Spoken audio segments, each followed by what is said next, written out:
Ok, là nous sommes à la première édition du Forum des culturels. Donc j'ai eu l'honneur d'animer la copie privée ou tout simplement de parler de la copie privée. La copie privée, c'est quoi? Pour faire au plus simple, c'est une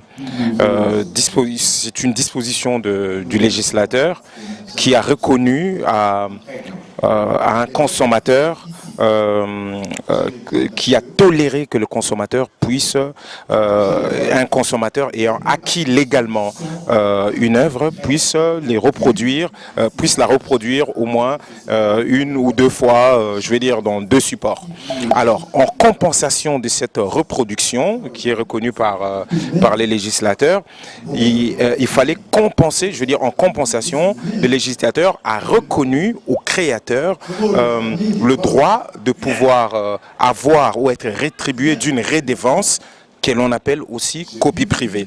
Cette redevance est appliquée sur tous les produits pouvant contenir un dispositif d'enregistrement, de captation d'images, de sons ou tout simplement la littérature aujourd'hui comme ça se présente, c'est-à-dire clé USB, disquette dur, téléphone, il y a des caméras, il y a les radios, voilà. L'ensemble de tous ces matériels doivent en principe payer ce qu'on appelle la copie privée pour les artistes parce qu'on ne sait pas ce qu'ils vont fabriquer. Ils doivent le payer à la douane dès l'entrée. Le jour où ils viennent déclarer leurs marchandises, ils doivent payer cette redevance. Ou si ça se fabrique au niveau intérieur, la société qui fabrique cela doit pouvoir payer la redevance pour les artistes parce qu'on ne sait pas et on ne veut même pas savoir ce qui va être mis là-dedans. Mais malheureusement, pour plusieurs raisons, au Congo, ce dispositif a été prévu par la loi depuis, n'oublions pas que la Soneca a été créée par la loi en 69, que tout le reste est arrivé, mais que malheureusement, on a même en 86, où réellement on parle clairement de la copie privée, c'est-à-dire la loi de 86 parle de la copie privée, surtout dans son article 68, si ma mémoire est bonne. Et il n'y a même pas très longtemps, en 2006, à l'époque de M. Malinso, en tant que ministre, il a écrit un arrêté qui a été publié dans le journal officiel qui encadrait la copie privée. Mais malheureusement, jusqu'à aujourd'hui, ça n'a toujours pas été effectif.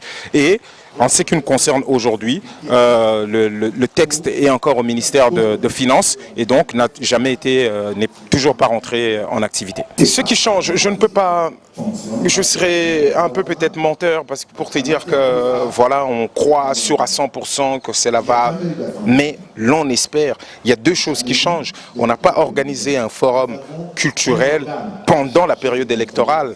Ça, c'est quelque chose de très important. Cela veut dire aujourd'hui, les artistes sont suffisamment conscients qu'il y a un champ de contestation et puis il y a un champ décisionnaire.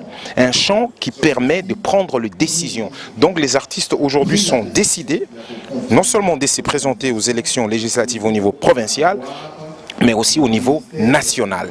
Qui fera que il y a un combat des rues à mener, il y a une restructuration au niveau de la SOCODA qu'il faut que l'on entre nous tous là-dedans, et puis il y aura le bras politique qui doit impérativement être au Parlement pour permettre à cette loi puisse être votée. Il n'y a pas que la loi sur la politique culturelle, il y a même la loi sur on va dire comment encadrer la précarité des artistes qui sont en activité et qui sont censés être aussi vieux. Donc il y a tout ça qu'il faut impérativement avoir le nôtre au niveau du Parlement. Donc aujourd'hui, le contexte est différent. Vous avez vu beaucoup d'artistes urbains. Cela veut dire que nous, c'était aussi, quoique c'est ouvert à tout le monde, mais c'était d'une importance capitale que ces artistes un peu plus jeunes prennent conscience de cela, entrent dans SOCODA, marchent, supportent les leurs qui vont se présenter aux élections pour que le combat puisse être peut-être aboutir, et l'on croit que ça va aboutir.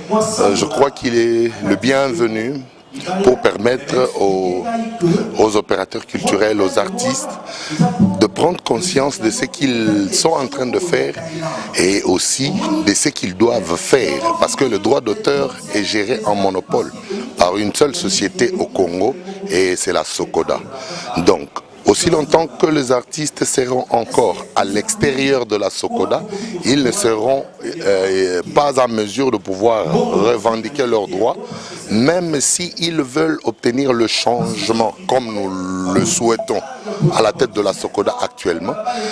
Si la majorité des artistes qui aimeraient bien avoir ces changements-là sont à l'extérieur de la SOCODA, ils ne pourront jamais arriver à obtenir gain de cause. C'est pourquoi des forums tels que nous avons eu aujourd'hui sont vraiment des événements qui doivent avoir lieu pour sensibiliser les artistes à ces sujets.